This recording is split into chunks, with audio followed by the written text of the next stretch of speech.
Tragedy unfolded at a rail yard serving Silicon Valley. At least 9 people, including the shooter, are dead after an employee opened fire. Now investigators are combing through 2 crime scenes looking for answers. Our Fox News senior correspondent Claudia Cohen has more from San Jose, California.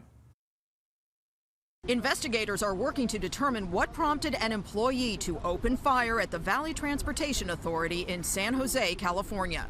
Our hearts are broken for the family members who have lost their loved ones, for our VTA family members who have lost their friends and colleagues. The suspect started firing shots around 6:30 Wednesday morning in 2 buildings at the sprawling rail facility that provides transit services throughout Santa Clara County. Multiple people died and several others were injured.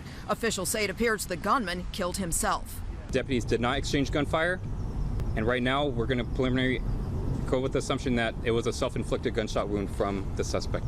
As part of the investigation, bomb squads searched the complex after a dog detected explosive materials. They're also looking into a fire that broke out at a house owned by the alleged shooter.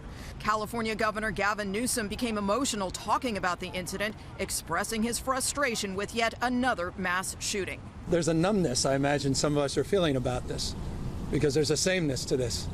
It just feels like this happens over and over and over again. Rinse and repeat, rinse and repeat. The White House is also responding. The facts are still revealing themselves, but it is absolutely tragic. With President Biden ordering the White House flag flown at half-staff to honor the victims. The suspect had worked for the VTA since 2012, but officials say they still don't have a motive for the shooting. In San Jose, California, Claudia Cohen, Fox News.